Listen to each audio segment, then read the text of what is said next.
ಕಾವ್ಯ stories YouTube ಚಾನಲ್ಗೆ ಸ್ವಾಗತ. ರಾಧಾಕೃಷ್ಣ ಕಲ್ಯಾಣ ಸಂಚಿಕೆ 14. ಮಕ್ಕಳು ಸ್ವಲ್ಪ ದಿನ ಹೊರಗಡೆ ಆರಾಮಾಗಿ ಸುತ್ತಾಡಿಕೊಂಡು ಬರಲಿ, ನಿಮ್ಗೇನು ಪ್ರಾಬ್ಲಮ್ಮು? ವಿಶ್ವನಾಥ್ ಹೇಳಿದಾಗ, ಪ್ರಾಬ್ಲಮ್ ಏನೂ ಇಲ್ಲ, ನಮ್ಮ ಮಕ್ಕಳನ್ನು ಯಾವತ್ತೂ ಹಾಗೆಲ್ಲ ದೂರ ಕಳಿಸೇ ಇಲ್ಲ. ಈಗ ಅವರಿಬ್ಬರೇ ಹೇಗೆ ಹೋಗ್ತಾರೆ?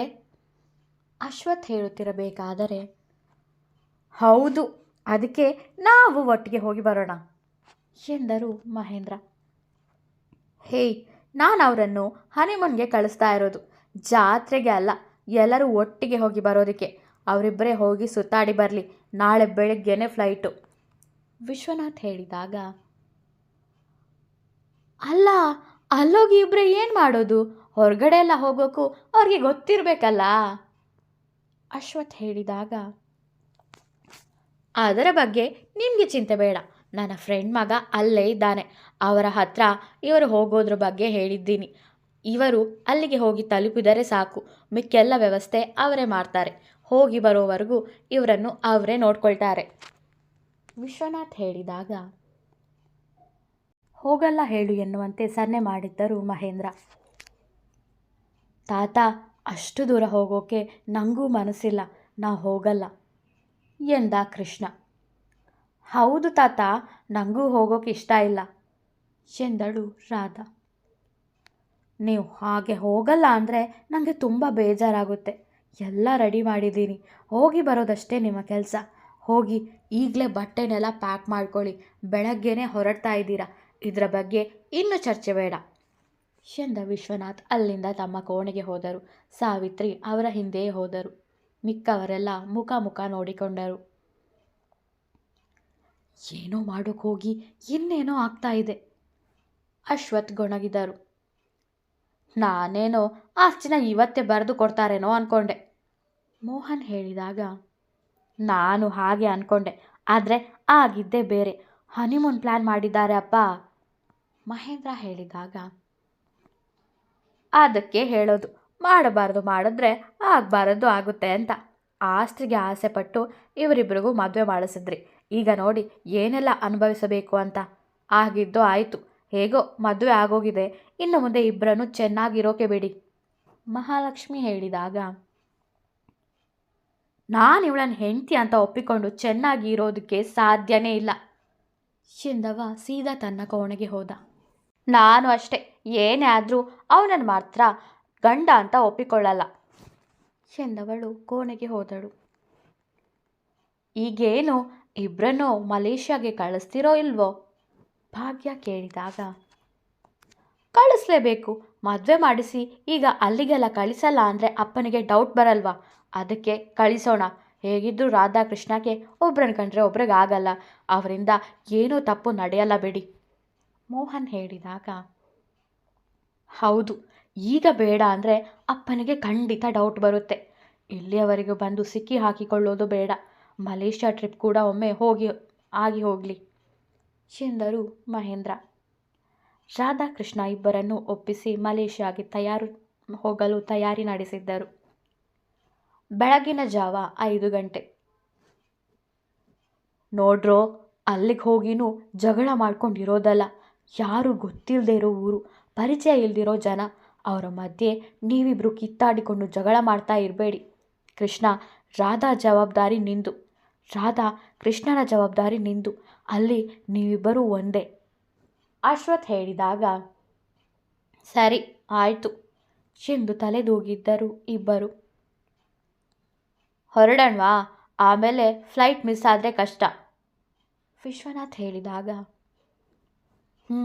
ಹೊರಡೋಣ ಎಂದರು ಮಹೇಂದ್ರ. ಮನೆಯವರೆಲ್ಲರೂ ರಾಧಾಕೃಷ್ಣರನ್ನು ಏರ್ಪೋರ್ಟಿಗೆ ಬಿಡಲೆಂದು ಬಂದರು. ನಾವು ಹೋಗ್ತೀವಿ ತಾತ, ಅಣ್ಣ ಜೊತೆಗೆ. ನಿಶಾತ್ ನವಮಿ ಖ್ಯಾತೆ ತೆಗೆದಿದ್ದರು. ಮಕ್ಕಳು ಬೇಜಾರು ಮಾಡ್ಕೊಳ್ತಾರೆ, ಇನ್ನೊಮ್ಮೆ ಯಾವಾಗಾದರೂ ನಾವೆಲ್ಲ ಒಟ್ಟಿಗೆ ಹೋಗೋಣ, ಇವತ್ತು ಬೇಡ. ಮಹೇಂದ್ರ ಸಿಕ್ಕಿದ್ದ ಚಾನ್ಸು ಎಂದು ಹೇಳಿದಾಗ, ಹೋಗೋಣ, ಇನ್ನೊಮ್ಮೆ ಯಾವಾಗಾದರೂ ಎಲ್ಲರೂ ಒಟ್ಟಿಗೆ ಹೋಗಿ ಬರೋಣ, ಆದರೆ ಇವತ್ತು ರಾಧಾಕೃಷ್ಣ ಹೋಗಲಿ ಜೋರಾಗಿಯೇ ಹೇಳಿದ್ದರು ವಿಶ್ವನಾಥ್. ಮೊಮ್ಮಕ್ಕಳನ್ನು ಸಮಾಧಾನಪಡಿಸಿದ್ದರು. ನೋಡ್ರೋ, ಹೇಳಿದ್ದೆಲ್ಲ ನೆನಪಿದೆ ತಾನೆ, ಹುಷಾರು. ತಡೆಯುವ ಪ್ರಯತ್ನ ಸಫಲವಾಗದು ಎಂದು ಮಹೇಂದ್ರ ಹಾಗೂ ಅಶ್ವಥ್ ಹೇಳಿದರು. ಹ್ಯಾಪಿ ಆ್ಯಂಡ್ ಸೇಫ್ ಜರ್ನಿ ಎಂದು ಶುಭ ಹಾರೈಸಿದ್ದರು ವಿಶ್ವನಾಥ್. ಏರ್ಪೋರ್ಟ್ ಒಳಗಡೆ ಹೋದರು ರಾಧಾಕೃಷ್ಣ. ಸ್ವಲ್ಪ ಹೊತ್ತಲ್ಲೇ ಇಬ್ಬರು ಮಲೇಷ್ಯಾಗೆ ಹಾರಿದ್ದರು. ಭಯದಿಂದಲೇ ವಿಶ್ವನಾಥ್ ಹಾಗೂ ಅಶ್ವಥ್ ಮನೆಗೆ ಬಂದಿದ್ದರು. ಮಿಕ್ಕವರೆಲ್ಲ ಸಂತೋಷದಿಂದ ಬಂದರು. ಗಟ್ಟಿಯಾಗಿ ನಿದ್ದೆಗೆ ಜಾರಿದ್ದ ರಾಧಾಕೃಷ್ಣರ ಬಳಿ, ಅಲ್ಲಿ ಎಲ್ಲರೂ ಇಂಗ್ಲಿಷ್ನಲ್ಲೇ ಮಾತಾಡುತ್ತಿರುತ್ತಾರೆ, ನಾನದನ್ನು ಕನ್ನಡದಲ್ಲಿ ಹೇಳುತ್ತೇನೆ ಅಷ್ಟೆ.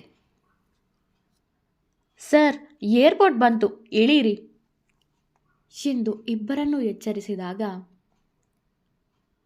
ಓಕೆ, ನಾವು ಇಳಿತೀವಿ. ಆಗ ತಾನೇ ಎದ್ದ ಕೃಷ್ಣ ಪಕ್ಕದಲ್ಲಿ ಕೂತಿದ್ದ ರಾಧಾಳನ್ನು ಎಬ್ಬಿಸಿದ. ಸ್ವಲ್ಪ ಮಲಗ್ತೀನಿ ಬಿಡೋ, ಆಮೇಲೆ ಹೇಳ್ತೀನಿ ಎಂದು ರಾಧಾ ಹೇಳಿದಾಗ, ಲೇಯ್, ಈ ವಿಮಾನ ಏನು ನಿಮ್ಮಪ್ಪಂದ ಆಮೇಲೆ ಎದ್ದು ಬರೋಕೆ? ಸುಮ್ಮನೆ ಬಾರೆ, ಇಲ್ಲ ಅಂದರೆ ಇಲ್ಲೇ ಇರು, ನಾನು ಹೋಗ್ತೀನಿ ಎಂದ ಕೃಷ್ಣ ಅಲ್ಲಿಂದ ಹೊರಟು ಬಂದ. ನಿದ್ದೆಯಿಂದ ಎದ್ದ ರಾಧಾ ತಾನೆಲ್ಲಿದ್ದೇನೆ ಎಂಬುದನ್ನು ನೆನಪು ಮಾಡಿಕೊಂಡು ಕೃಷ್ಣನ ಹಿಂದೆ ಓಡೋಡಿ ಬಂದಳು. ಯಪ್ಪ, ಈ ಲಗೇಜ್ ಎಷ್ಟು ಭಾರ, ಯಾರಾದರೂ ಕೂಲಿನ ಕರಿಗಿಟ್ಟಪ್ಪ, ನನಗೆ ಎತ್ತುಕೊಳ್ಳೋಕ್ಕಾಗ್ತಾ ಇಲ್ಲ ರಾಧಾ ಹೇಳಿದಾಗ, ಅಲ್ಲ, 3 ದಿನ ಇದ್ದು ಹೋಗೋಕ್ಕೆ ಬಂದಿರೋದು, 3 ವರ್ಷ ಇಲ್ಲೇ ಇರೋ ಥರ ಬಟ್ಟೆ ಹೊತ್ತುಕೊಂಡು ಬಂದಿದೆಯಲ್ಲ, ಯಾಕೆ ಕೃಷ್ಣ ಕೇಳಿದಾಗ, ನಾನು 3 ದಿನಕ್ಕೆ ಆಗುವಷ್ಟೇ ತಂದಿರೋದು, ನಿನ್ನ ಕಣ್ಣು ಸರಿಯಾಗಿ ಕಾಣ್ತಾ ಇಲ್ಲ ರಾಧಾ ಹೇಳಿದಳು. ಅದರಲ್ಲಿ ಮೇಕಪ್ ಕಿಟ್ಟೇ ತುಂಬಿದೆಯೇನೋ, ನಿನ್ನ ಖರಾಬ್ ಫೇಸ್ನ ಈ ಮಲೇಷ್ಯಾದ ಹುಡುಗರಿಗೆ ತೋರಿಸಿ ವಾಂತಿ ಮಾಡ್ಕೊಳ್ಳೋ ಹಾಗೆ ಮಾಡಬೇಡ ಪ್ಲೀಸ್ ಕೃಷ್ಣ ಹೇಳಿದಾಗ, ಶಟ್ ಕೂಗಿ ಹೇಳಿದ್ದಳು Radha. Hello hello Radha Krishna board ಹಿಡಿದು ರಾಧಾಕೃಷ್ಣರನ್ನು ಕರೆಯುತ್ತಿದ್ದರು ಸಂಪತ್ ರಾಜ್. ಅದೇ ವಿಶ್ವನಾಥ್ ಫ್ರೆಂಡ್ ಮಗ. ಯಾರದು ನಮ್ಮನ್ನು ಕರೀತಾ ಇರೋದು? ಸುತ್ತಲೂ ನೋಡಿದ ರಾಧಾಕೃಷ್ಣಗೆ ಬೋರ್ಡ್ ಕಾಣಿಸಿ ಅವರ ಬಳಿಗೆ ಬಂದರು. ನೀವೇ ಅಲ್ವಾ ರಾಧಾಕೃಷ್ಣ ಸಂಪತ್ ಹೇಳಿದಾಗ, ಹೌದು ನಾವೇ.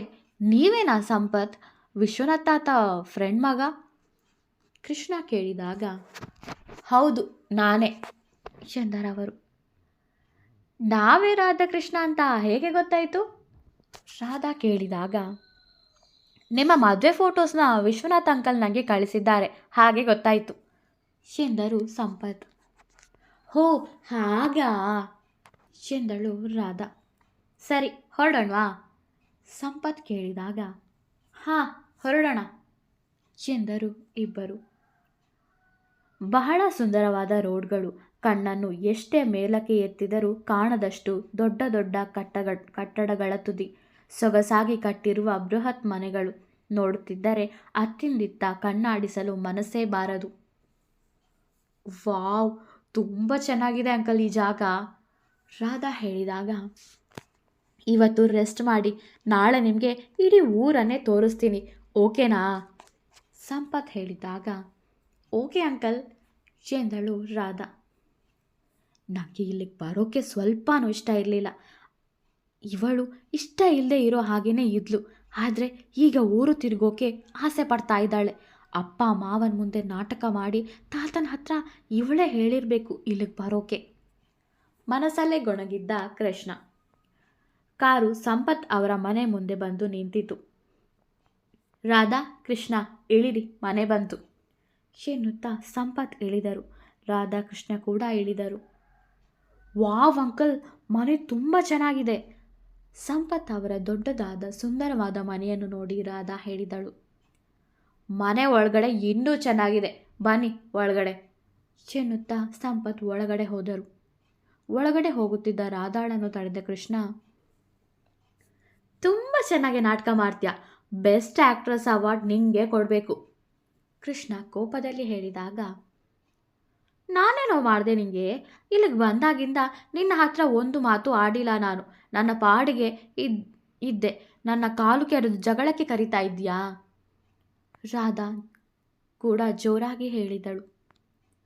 ನನ್ನ ಹತ್ರ ಮಾತಾಡಿಲ್ಲ, ಆದರೆ ಅಂಕಲ್ ಹತ್ರ ನೀನು ಮಾತಾಡೋದನ್ನು ನೋಡಿದ್ರೆ ತಾತನ ಹತ್ರ ನೀನೇ ಇಲ್ಲೇ ಕಳ್ಸೋಕೆ ಹೇಳಿದ್ಯೇನೋ ಅನ್ನೋ ಡೌಟು ನನಗೆ.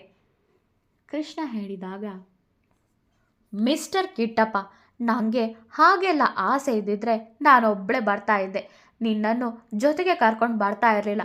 ತಾತನ ಹತ್ರ ನಾನು ಹೇಳಿಲ್ಲ ನನ್ನ ಹನುಮೂನ್ಗೆ ಕಳಿಸು ಅಂತ, ಅವರೇ ಇಷ್ಟಪಟ್ಟು ಕಳಿಸಿದ್ರು. ಮನೇಲಿ ಅಪ್ಪ ಅಮ್ಮ ಜಾಲಿಯಾಗಿರೋಕೆ ಬಿಡಲ್ಲ, ಅದು ಮಾಡಬೇಡ ಇದು ಮಾಡಬೇಡ ಅಂತ ಕಂಟ್ರೋಲ್ ಮಾಡ್ತಾನೆ ಇರ್ತಾರೆ. ಅಟ್ಲೀಸ್ಟ್ ಇಲ್ಲಾದರೂ ನಾನು ಖುಷಿಯಾಗಿರ್ತೀನಿ, ನೀನು ಹಾಗೆ ನನ್ನ ಖುಷಿಗೆ ಅಡ್ಡ ಬರಬೇಡ ಚಂದರಾದ ಮನೆಯೊಳಗೆ ಹೋದಳು.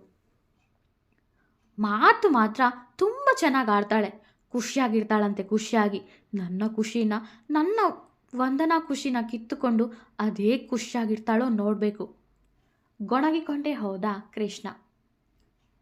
ಬನ್ನಿ ಕೂತ್ಕೊಳ್ಳಿ ಎಂದು ರಾಧಾಕೃಷ್ಣನನ್ನು ಕೂಡಿಸಿಕೊಳ್ಳಿಸಿ, ಜಾನಿ ಕಾಫಿ ತಗೊಂಡು ಬಾ ಎಂದರು ಸಂಪತ್. ಜಾನಿ ಕಾಫಿ ತೆಗೆದುಕೊಂಡು ಬಂದ. ಜಾನಿ, ಇವರು ನನ್ನ ತಂದೆ ಫ್ರೆಂಡ್ ಮಕ್ಕಳು, ಇಂಡಿಯಾದಿಂದ ಬಂದಿದ್ದಾರೆ. ಇವರು ಇಲ್ಲಿರುವಷ್ಟು ದಿನ ಚೆನ್ನಾಗಿ ನೋಡ್ಕೊಳ್ಬೇಕು, ಊಟ ತಿಂಡಿಲಿ ಯಾವುದೇ ಕೊರತೆ ಆಗಬಾರ್ದು ಸಂಪತ್ ಹೇಳಿದಾಗ, ಸರಿ ಸರ್ ಎಂದ ಜಾನಿ. ಜಾನಿ ನೋಡಲು ವಿದೇಶಿಯರಂತೆ ಇದ್ದರೂ ಕನ್ನಡ ಮಾತಾಡುವುದನ್ನು ನೋಡಿ ರಾಧಾಕೃಷ್ಣಗೆ ಆಶ್ಚರ್ಯವಾಗಿತ್ತು. ಅಂಕಲ್, ಇವರು ಕನ್ನಡ ಕೃಷ್ಣ ಕೇಳಿದಾಗ, ನನ್ನ ಜೊತೆಗೆ ಇದ್ದು ಕಲ್ತ್ಕೊಂಡಿದ್ದಾನೆ, ನೋಡೋಕೆ ಫಾರಿನ್ ಅವ್ರ ಥರ ಇದ್ದಾನೆ ಅಷ್ಟೇ. ಕನ್ನಡ ತುಂಬ ಚೆನ್ನಾಗಿ ಮಾತಾಡ್ತಾನೆ, ಅಷ್ಟೇ ಚೆನ್ನಾಗಿ ಅಡುಗೆನೂ ಮಾಡ್ತಾನೆ. ತಿಂದು ನೋಡಿ ಆಮೇಲೆ ಬೇಕು ಬೇಕು ಅಂತೀರ ಸಂಪತ್ ಹೇಳಿದಾಗ, ಜಾನಿ, ತಿನ್ನೋದಲ್ಲಿ ನಾನಂತೂ ಒಂದು ಕೈ ಮೇಲೆ, ಏನೇ ಸ್ಪೆಷಲ್ ಮಾಡಿದ್ರೂ ನಾನು ತಿಂತೀನಿ ರಾಧಾ ಹೇಳಿದಾಗ, ಬಕ್ಕಾಲ್ ಸುರಿ, ತಿಂದು ದಪ್ಪ ಆಗು, ಆಮೇಲೆ ಫ್ಲೈಟ್ ಮೇಲಕ್ಕೆ ಹೋಗದೆ ಇದ್ರೆ ಕಷ್ಟ ಕೃಷ್ಣ ಹೇಳಿದಾಗ, ಸುಮ್ಮನೆ ಇರೋ ಅವನ ಬೆನ್ನಿಗೊಂದು ಬುದ್ಧಿ ಹೇಳಿದಳು. ಅವರನ್ನು ನೋಡಿ ಸಂಪತ್ ನಕ್ಕರು. ಅಂಕಲ್, ಇಷ್ಟು ದೊಡ್ಡ ಮನೆಯಲ್ಲಿ ನೀವೊಬ್ಬರೇನಾ ಇರೋದು ಕೃಷ್ಣ ಕೇಳಿದಾಗ, ಇಲ್ಲ, ನನ್ನ ಹೆಂಡತಿ ಮತ್ತು ಮಗಳು ಇದ್ದಾರೆ ಎಂದರು ಸಂಪತ್. ಹೌದಾ, ಅವರನ್ನು ಪರಿಚಯ ಮಾಡಿಕೊಡ್ಲೇ ಇಲ್ಲ ರಾಧಾ ಹೇಳಿದಾಗ, ಅವಳಿಗೆ ನಿಮ್ಮನ್ನು ಪರಿಚಯಿಸಿದ್ರು ಅವಳು ನಿಮ್ಮ ಹತ್ರ ಮಾತಾಡಲ್ಲ ಸಂಪತ್ ಬೇಸರದಲ್ಲಿ ನುಡಿದರು. ಯಾಕೆ ಅಂಕಲ್, ಮುಖ ಸಣ್ಣದು ಮಾಡ್ಕೊಂಡ್ರಿ, ಏನಾಗಿದೆ ನಿಮ್ಮ ಹೆಂಡತಿಗೆ ಕೇಳಿದ್ದ ಕೃಷ್ಣ.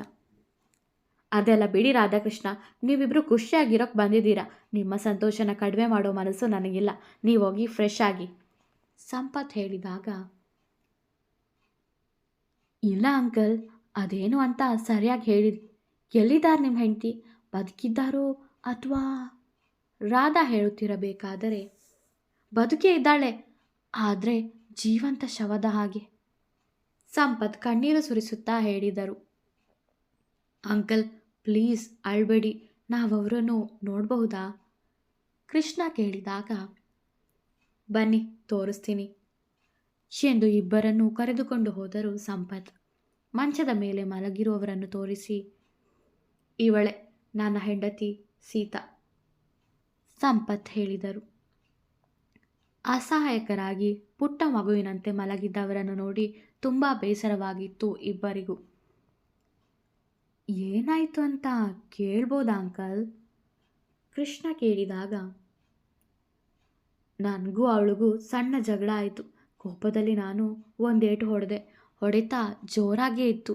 ಮೆಟ್ಟಲಿನಿಂದ ಕೆಳಕ್ಕೆ ಬಿದ್ದವಳಿಗೆ ತಲೆಯ ಜೊತೆಗೆ ಕೈ ಕಾಲಿಗೂ ಏಟಾಗಿ ಈಗ ಜೀವಂತ ಶವವಾಗಿದ್ದಾಳೆ.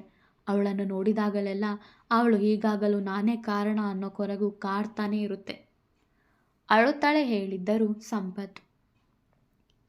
ಎಷ್ಟು ವರ್ಷ ಆಯಿತು ರಾಧಾ ಕೇಳಿದಾಗ, ಹೆಚ್ಚು ಕಡಿಮೆ 20 ವರ್ಷ ಆಯಿತು ಎಂದರು ಸಂಪತ್.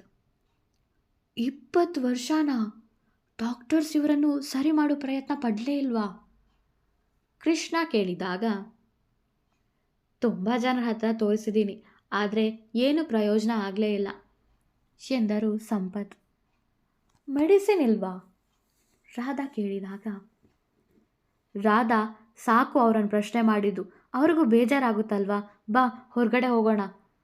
ಕೃಷ್ಣ ಹೇಳಿದಾಗ ಸರಿ ಎಂದು ರಾಧಾ ಹೊರಗಡೆ ಬಂದಳು. ಅಂಕಲ್, ಅವರು ರೆಸ್ಟ್ ಮಾಡಲಿ ಬಿಡಿ ಎಂದು ಕೃಷ್ಣ ಸಂಪತ್ತರನ್ನು ಕೂಡ ಹೊರಗಡೆ ಕರೆದುಕೊಂಡು ಬಂದ. ಸರ್, ಊಟ ರೆಡಿ ಇದೆ ಜಾನಿ ಹೇಳಿದಾಗ ರಾಧಾಕೃಷ್ಣ ಬೇಗ ಫ್ರೆಶ್ ಆಗಿ ಆಮೇಲೆ ಊಟ ಮಾಡಿ ಸಂಪತ್ ಹೇಳಿದರು.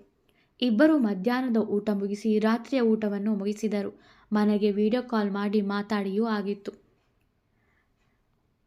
ಸಮಯ ರಾತ್ರಿ 10 ಗಂಟೆ. ಬಾಗಿಲ ಬಳಿ ನಿಂತು ಅತ್ತಿಂದಿತ್ತ ಇತ್ತಿಂದಿತ್ತ ಓಡಾಡುತ್ತಿದ್ದರು ಸಂಪತ್. ಅಂಕಲ್, ಏನಾಯಿತು?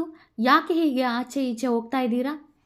ಕೃಷ್ಣ ಕೇಳಿದಾಗ ನನ್ನ ಮಗಳು ಇನ್ನೂ ಮನೆಗೆ ಬಂದಿಲ್ಲ, ಅವಳಕ್ಕೆ ಕಾಯ್ತಾ ಇದ್ದೆ ಸಂಪತ್ ಹೇಳಿದರು.